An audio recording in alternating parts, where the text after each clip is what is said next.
Et c'est vrai qu'une association qui peut durer, et qui peut durer nombreuse et organisée pendant 20 ans ou 30 ans ou 40 ans, c'est vraiment la meilleure assurance pour tous les risques, en particulier celui d'inondation. Nous avons, à l'époque, je ne pense pas à la réunion tout de suite, à l'époque, nous avons été rejoints par l'association de défense des Aulnésiens pour contrôler les dégâts des eaux, mais il y a déjà plus de 20 ans. Vous voyez, donc cette histoire et cette mémoire, c'est quelque chose d'important. C'est pour ça qu'on a besoin de vous rencontrer, c'est le but de la réunion, et de vous connaître le mieux possible.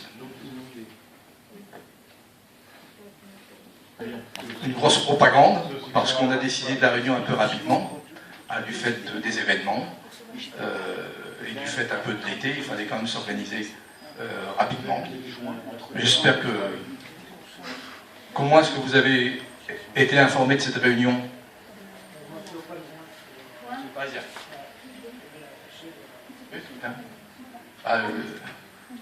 D'autres personnes? Moi je fais partie de la discussion, j'ai eu un mail. D'accord. Que j'ai transféré à mon voisin. Voilà, très bien. Je suis voisin. Non, mais oui, les adhérents, puis les amis des adhérents.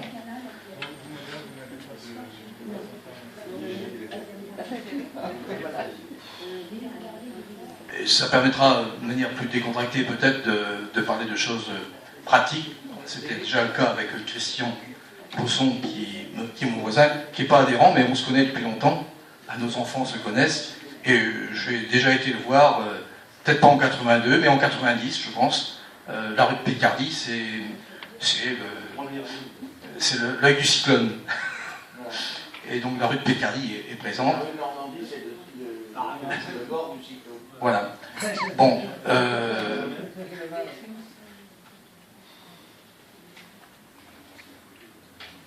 Comme le temps est un peu compté, on doit reprendre la salle à 10 h, on va démarrer.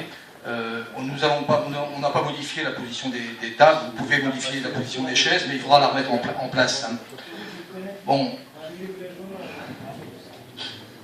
Pour faire un bref historique, je vais simplement lire le témoignage d'Alain Orlandi.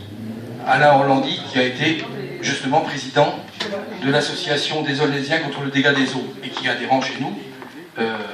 Voilà, je lis son témoignage. Donc vous voyez, on commence par les témoignages des inondés, même si le 19 juin, il n'a pas été particulièrement inondé.